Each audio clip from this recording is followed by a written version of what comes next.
Hello there everyone, I'm Lydia Livingston. My website is 5News UK Grapevine.co.uk. I'm just recording this video in relation to podiatry, and I hope I don't put many people off in saying this. What I will say is with the NHS over the last few months, I've had a little bit of stress and issues with some of the decisions nationally and locally have been made. Today I had, a perfectly, in some ways, understandable letter, but also one which I didn't want to hear, which is I no longer meet the criteria for podiatry to have my toenails cut. As you can see, as the camera is lowered down, I have a fungus nail infection. I've had that since my 20s. I've tried everything to get rid of it, and it just isn't possible for the nails to go back to normal. We've tried pills, we've tried creams. It just doesn't happen. So that'll give you some idea of what the toenails look like. The NHS has said that good news, it's I'm at low risk of COVID-19. Well, news to me. I'm actually, from my point of view, I'm one of the vulnerable groups.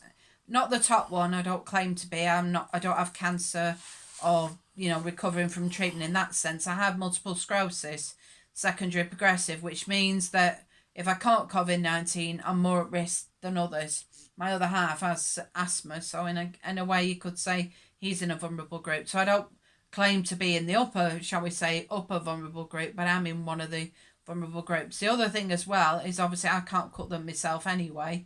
I'm confined to a wheelchair. I can only go out when my other half wheels me outside, and I go out, and obviously we're now heading towards the winter period. There is a possibility that I can get somebody out, but one thing I will say, it's not just about me when it comes to this issue.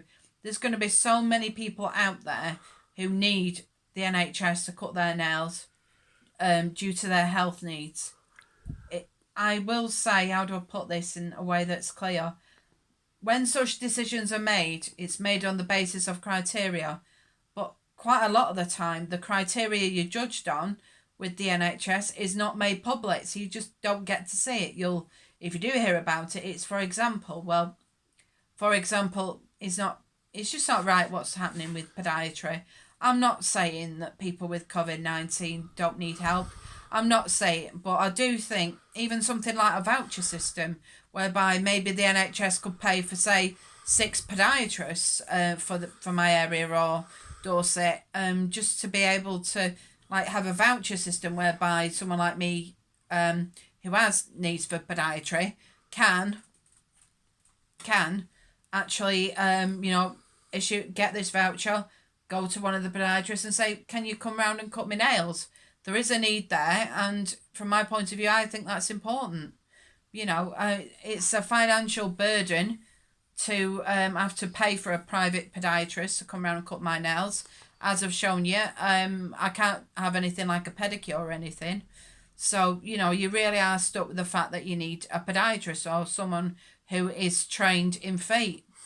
And the other issue, although it's separate, is obviously the issue of ear syringing. That is also now gone down the route of no longer being offered on the NHS. It's something to do, I think, with a clinical commissioning group for my area that made the decision that things like ear suctioning, ear syringing should be no longer available on the NHS, and that people can pay privately. Well, the thing is, how much more does it need to be? At the end of the day, disabled people having to pay more money towards their own care. Where does it all stop? Different departments can't keep on pushing their own money problems onto the clients or the patients to represent. So I draw the line. I'm not saying COVID-19 should not be considered. I'm not saying that that the NHS should not clean their facilities. I think that's important. But at the same time, according to that letter, when it comes to my toenails, there is no financial recompense. It's just a case of, it's good news, you're low risk of getting COVID-19. Well, put it this way, my feet, they can get caught under a chest of drawers as I'm being hoisted up. So it's not about 7-inch gap between me and the chest of drawers, and the chest of drawers can't be moved because it's a very small bedroom. So if my toenails actually get caught on the front of this chest of drawers, it'll just rip them off. So it's and that's a lot of things I've put together there. But I hope you all understand what I'm saying. Thank you very much for your attention. Goodbye.